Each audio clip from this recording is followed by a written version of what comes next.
Hey guys, it's Camden, and I am here with Alicia Roberts, and she is a news anchor for CBS 46 Atlanta, and so we're just going to ask her a few questions. So I'm really glad to be here with you today. I'm really excited to ask you these questions, and I want my viewers to find out how you become a news anchor. So the first question is, how did you become a news anchor, and also what did you want to do when you were growing up? So I always watched the news as a child, and I definitely thought this is something that I wanted to do. You asked me, how did I become a news anchor? So number one, you have to go to college for it. So I have a lot of training. I have an undergraduate degree and then a master's degree as well in communication. So I studied really hard. And I also watch the news. I'm a consumer. I watch the news consistently, not just one forum. I read the news, I watch the news, I get it from a lot of different places. And so I think being interested in the news and what's going on around you is the first step.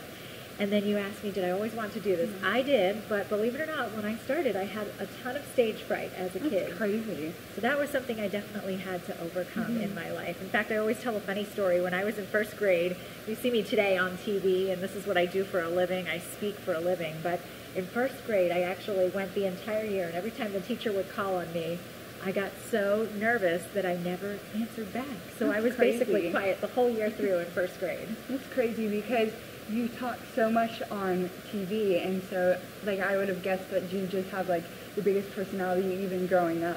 I am totally shy on the inside. So my friends, my family will tell you naturally I'm the girl that likes to kind of observe from behind the scenes, which is kind of a good skill as a journalist because skill number one, believe it or not, as a journalist is to listen. You have to listen and let the story unfold for you and not just walk in and think you know the story. So that's step number one.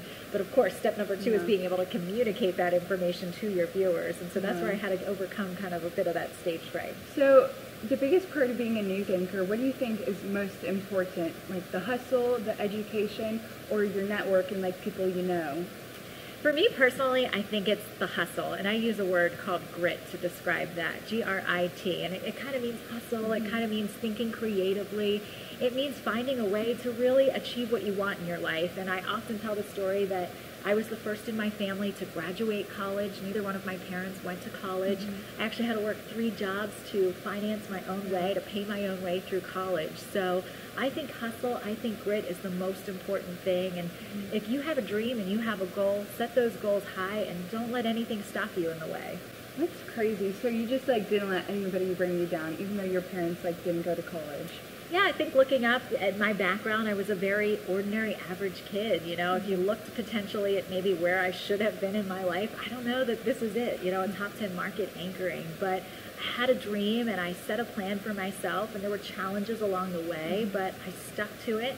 And through a lot of hard work and hustle, you use the word, and grit, you didn't back down, and I didn't find excuses. There was a lot of people that told me I shouldn't do this or I couldn't do this, and I, to me, just continued to know that this is what I was going to do. I set my mind to that goal, and I continued forward, and that would be my biggest message to you and your viewers. Well, obviously, your goal happened because, I mean, you're a TV anchor, and that's, like, really cool. Thank you. So when you're not on the job, what do you do for fun in your free time? Sure. Well, I'm a big animal lover, so I volunteer a lot of my time with local animal organizations. I'm a big proponent of adopting. There's some great dogs, cats, animals of all kinds that need a loving home.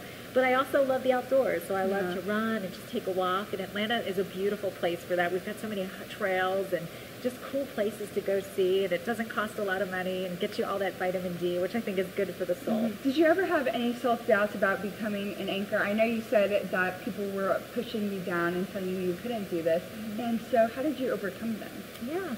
I mean, I had a few things. I mean, first of all, being a girl, I think there's a lot of pressure to look a certain way, and so I think self-image is always something all girls struggle. And I would say, number one, don't try to be anybody but yourself. Embrace you.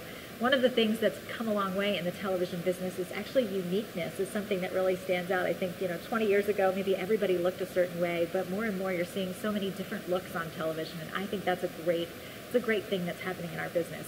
And the second thing is I mentioned that I had a lot of stage fright. In first grade, I never answered the teacher when she called on me.